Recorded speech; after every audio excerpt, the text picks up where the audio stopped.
আসসালামু আলাইকুম viewers. Some with other function এই সিরিজের আজকে আমরা দেখব সাম ফাংশনের সাথে কিভাবে এভিএস ফাংশনটা অ্যাসোসিয়েট করা যায়।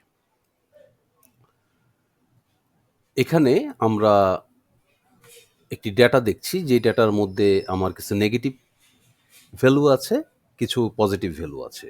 এটার যদি আমি যোগফল নামাই, সামকে কল করে রেঞ্জটা সিলেক্ট করে দিলাম, এন্টার দিলাম, 17 চলে আসলো। এটা কিভাবে আসলো? আমরা যদি নেগেটিভ ভ্যালুগুলোকে যদি সিলেক্ট করি, দেন আমরা যদি স্ট্যাটাস বারটাতে দেখি যে যোগফল কত আসলো, তাহলে দেখবো এখানে 17।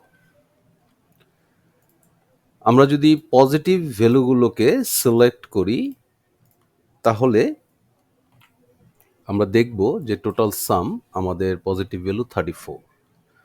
তো আমরা যদি 34 এখানে লিখি, তারপর 17, দেন আমরা 34 থেকে যদি 17 যদি বাদ দিই, তাহলে আমাদের 17 আসে, স্বাভাবিক।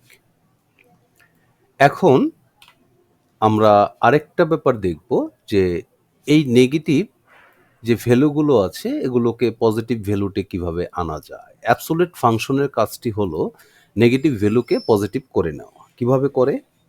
আমরা এভিএসকে কল করব, এভিএস ফাংশনকে কল করে ও নাম্বার চাচ্ছে, আমি নাম্বারটা এই সেলে যেই ভ্যালুটা আছে, যে নাম্বারটা আছে সেটা সিলেক্ট করে দিলাম, ব্র্যাকেট ক্লোজ, এন্টার। সে কি করলো?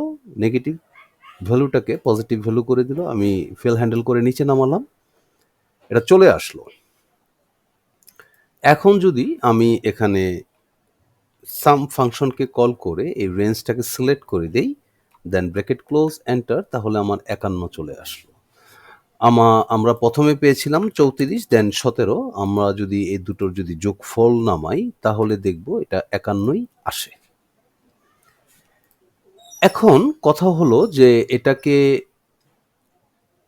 কনভার্ট করে পজিটিভ করে নিয়ে আসলাম, মানে নেগেটিভ ভ্যালুগুলোকে কনভার্ট করে আমি কি করলাম, পজিটিভ ভ্যালুতে নিয়ে আসলাম এবিএস ফাংশন দিয়ে, দেন আমি সাম করলাম।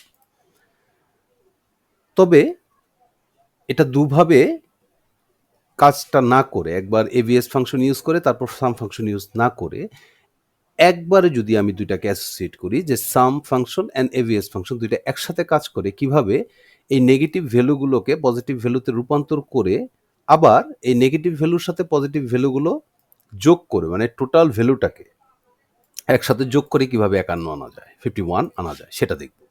দ্যাট মিনস আমি যদি আরেকবার বলি যে আমরা একসাথে কাজ করব, সেটা হলো আমাদের টোটাল যোগফলটা আসবে, তবে নেগেটিভ যে ভ্যালুগুলো আছে সেগুলো পজিটিভ হয়ে যাবে, ইভেন টোটাল যোগফলটা দিবে। সেটা করার জন্য আমরা কি করব? প্রথমে সামকে কল করব। সামকে কল করার পরে সাম কি চাচ্ছে? আমাদের কাছ থেকে নাম্বার চাচ্ছে। আমি সরাসরি এই নাম্বারগুলো না দিয়ে আমি কি করব? এখানে এবিএস ফাংশনকে কল করব। এবিএস ফাংশন কি চাচ্ছে? সেম টোকেন আমার কাছ থেকে নাম্বার চাচ্ছে। ভালো। তাহলে আমি যদি এবিএস ফাংশনের জন্য এই রেঞ্জটা সিলেক্ট করে দিই, দ্যাট মিনস এই রেঞ্জটা আমার আলটিমেট সামের জন্য সিলেক্ট হয়ে গেল। এখন যদি আমি ব্র্যাকেটটা ক্লোজ করি, এবিএস ফাংশনের ব্র্যাকেট ক্লোজ করলাম, দেন আমি সাম ফাংশনের ব্র্যাকেট ক্লোজ করলাম। এতে কি হলো? এতে এবিএস ফাংশন এই রেঞ্জটুকুর মধ্য থেকে যতগুলো নেগেটিভ ভ্যালু আছে সেগুলোকে আমাকে কি করলো? পজিটিভ ভ্যালু করে দিল। প্রত্যেকটাকে কি করলো? পজিটিভ ভ্যালু করে দিল।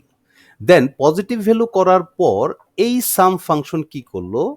এই রেঞ্জটার মধ্য থেকে আমাকে কি করলো? এই যোগফল দিয়ে দিল। এই টোটাল পজিটিভ ফিগারের যোগফলটা আমাকে দিয়ে দিবে। এখন যদি আমরা এন্টার দিই, তাহলে কি হলো? 51 হয়ে গেল।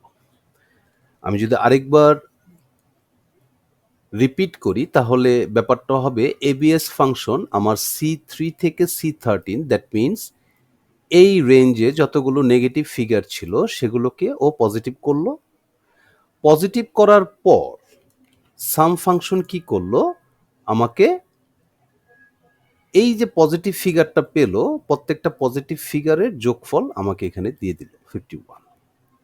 তো ভিউয়ার্স, আশা করি আপনারা ব্যাপারটা বুঝতে পেরেছেন। আজকের মতো এতটুকুই। ভালো থাকবেন, সুস্থ থাকবেন।